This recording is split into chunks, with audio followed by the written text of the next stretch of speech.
factory in partnership with some people in Bombay.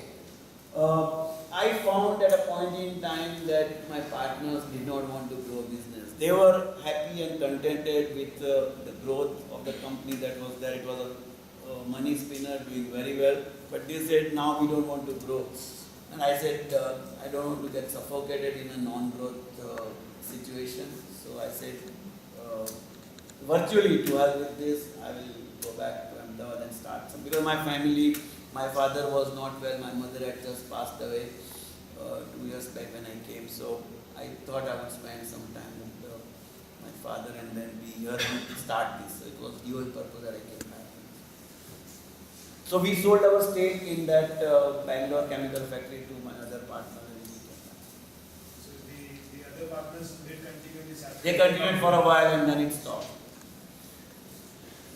I'm Jayasudhani and I am MTech first year. I just want to know that when the idea came into your mind of starting a power electronics company, and you said that initially in India at that moment of time there was a very niche market, right? The generalized market, it was not that frequency modulator, all those things. So I just want to know that how did you validate your idea? I mean, you have to go to the customers, okay, whether if I will produce this kind of product, are you going to buy it or not? So you need to validate your idea, right? So how did you do that? So I'll tell you what, as a concept and as a product, it was a no-brainer that it has a future. Because energy saving, process control, ease of process control, possibility of improving production rate, these were the three main fundamental reasons why this was a very good product. The question was, it was expensive. Like say for a 5 horsepower motor which used to cost in those days, let's say 10,000 rupees, this frequency converter would cost 1 lakh rupees. So when I used to go and quote, people would say, oh, are you an industrial jeweler? But we get some initial breakthroughs, and at that time for speed control there were many other mechanisms like mechanical variation, eddy current variation, which had a very lossy way of doing it. DC motors, which was again inefficient, but then DC motor itself was a problem due to maintenance, etc. So there were other means of speed control, but this was the most elegant, as I told you while we were on the floor. 120 F by P, you change the F and you can vary the speed. So it was and this concept globally, when we started in 1984. Globally, it was about 10 or 15 years old, not more older than that, I would say. Then I must have visited, and I believe very strongly that sales and marketing is the key for success of any business. If you don't know your market, if you don't know your customers, you will not be in business. So as an entrepreneur, it is absolutely necessary that you go and meet your customers. What I had done, I'm telling you, in the west part of India and the south part of India, I must have visited at least 80 to 90% of all existing factories, whether they were chemical or pharmaceuticals or steel or cement. At that time there were not many. And I went and discussed about these products. I personally used to give product seminars also. And slowly, gradually, we built up one reference leads to other. What is very important, I want to tell you here as this is that maintaining good references and maintaining good relationship with customers is extremely important, because in such capital equipment product, references, track record, your service support capabilities play a very, very important role. So whenever, suppose Rajan wants to buy this equipment and you have installed it, if I go and tell him that you have installed it, he would definitely ask you how the performance is, how the service is, and then make his decision. So it's very important. So how did you convince your initial customers? I mean, very few were first customers. Okay, we took part in some exhibitions in Bombay and other places, demonstrated our product, and I mean in the industry,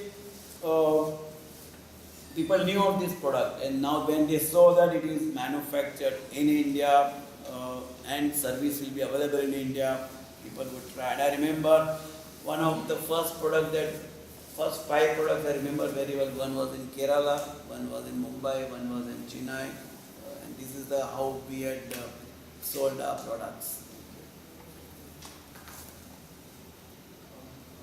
In the initial stages, how do you ensure to gather a fund of a magnitude of, for example, 25 lakhs if you said in 1983? As an entrepreneur, how do you ensure, unless you have family support, how do you ensure to gather such a big amount? It would have been, now 25 lakhs was the total cost. We could get about 50% bank loan and 50% was the own fund, family funds.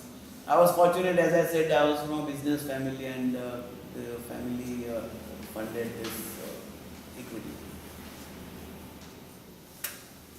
So right from the But right, one moment, just brief, I'm sorry.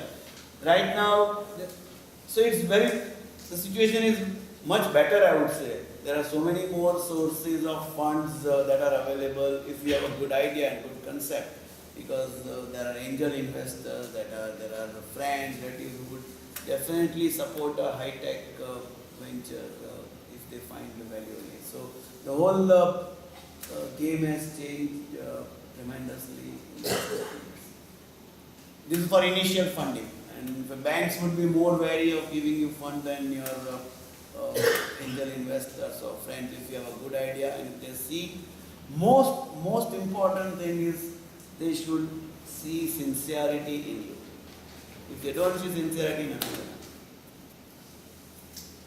right from you started in 1983 till now, you struck up collaborations with various companies, be it for technology or marketing. And these companies were anywhere from US, UK, or let's say Japan. So how did you build this network? How did you approach these companies and start this collaboration? So there was see first when I said we decided on this, we had identified in the project report that I had done with the consultant, and then that who are likely to be likely sources of technology. So we went to USA and then decided on who are willing to give technology to us for a fee plus royalty, and so that is how it started.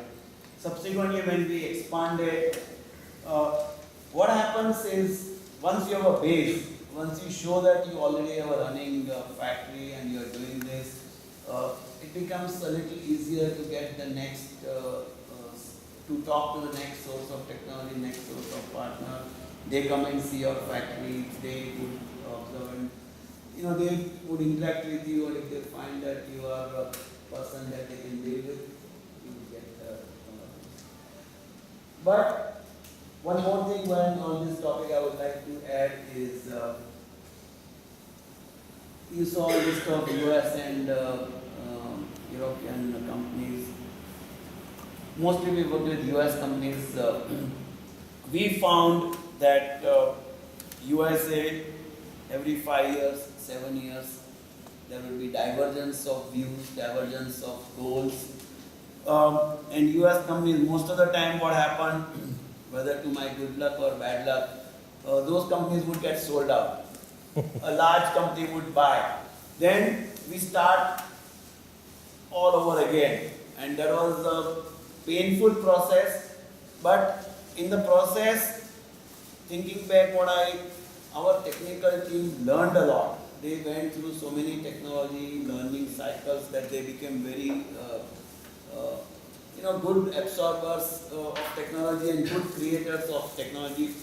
So when in 1996-97 we were sort of at a crossroad as to where to go next, because my UPS partner also had run out of steam, we had sold off, and on drives also we had run out of partnership. I said, what to do now? So we sat down and decided and did some brainstorming. among 5 or 10 of our senior people, and we said, let us develop either one line of the product, either drives or UPS. And after a lot of weighing pros and cons, we decided to develop our own industrial UPS. In '96, I remember we started. We had a lot of difficulties in first 2 or 3 years, 4 years, but that product became such a success in subsequent 10 years, and from 2005 to 2010, it became really a money spinner, and it gave us great reputation in the power electronics field in India, and that is how we could attract larger conglomerates to come in. So we developed core engineering, core design strength, core manufacturing strength in such equipment. So my name is Jay, third year mechanical engineering student and bachelor's. So my question is, as you said, in a long-term business of yours, every employee working here should be working efficiently, happily, and also growing at personal level. So how did you build the culture of work culture inside the company when you were family managed small scale industry and to the now? How was the culture, working culture? Frankly speaking, I say only one thing to whenever now also we have new employees joining orientation program, and whenever I address, I say only one thing, that in the morning when you get up, you should feel like going for work. So please enjoy your work while you are at factory in such a fashion that next morning you want to come back to work. And I said, in spite of 30 years of hard work, I always look forward to going to work in the morning, however late it has been previous night also. So it is important to enjoy your work, and the only way to enjoy your work is be sincere, remain committed to what you have said that to your colleagues, that I will deliver this or I will not deliver this, because if you do that, and I'm just sharing with you, if you do that, your colleagues, I mean in our management jargon we call, when there are a number of departments, one is a customer, one is a vendor, within the company. We said your vendor and your customer, both departments must be happy with you, must be because you're meeting your commitments. You get respect, you feel happy, you enjoy your work, you feel like coming next day to work. That's a very simple story. Was there any change in the work culture when your company grew up eventually and today is partner? No, in fact, I would say we have become, I would say, in the earlier days it was when we were, let's say, 150 people company, the communication levels, communication channels were slow. Today, when we are 800 people, the communication level is faster, because what you have is this, you have internet, you have mail, you have everything. So it is the transparency and openness has increased, and we actually severely, not criticize, but severely point out if somebody is not transparent or somebody is is hiding, and we say, please don't do that. That's very important. Did you observe any technology shift or management shift when you were being bought up by Hitachi, which is all the way from Japan? And what all did you do in order to meet the requirements of that company? Yeah, what all was the shift after you? Look, okay, good question. But let me tell you, I tried to remain as original as I was. That was because that's how they liked us, and I don't want to change artificially for that. The good things that we must learn from them is, like, I was very simple, very mundane thing I would say is, I was always very punctual for time. But after becoming their partners and working with them, Suppose there's a meeting at 9 o'clock, 1 to 9. The time period that the meeting would start is 1 minute before 9 to 1 minute after 9. That's it. They are so punctual and they would finish also the meeting on time. That means you don't then, uh, clutter up the meetings with unnecessary agenda. You discuss to the point. If 9 to 10, 9 to 10 you finish and do this. This was one thing. Second, very important thing that we are learning today is documentation. They are so methodical, so over fussy, I would say, about the documentation of anything that they do. I mean, we knew that for any product development or any product support, 30 to 40% of the time you must spend on documentation. But we, in our Indian culture, everyone wants to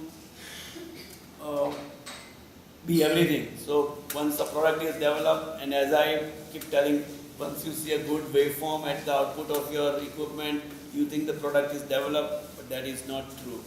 You have to complete the documentation of how you designed, what was the stress level of each component that you tested, what was the selection criteria for each component that you selected in your circuit, and during the test, all the tests that you have to go through, environmental test, electrical test, heat run test, so many tests you have to go through. Subject your product to all the tests and make thorough documentation binder, then your product is complete. All that we knew in theory, we did not implement. Now we are learning to implement in great detail. So since the starting, did you ever face any big failures or like a halt in the path?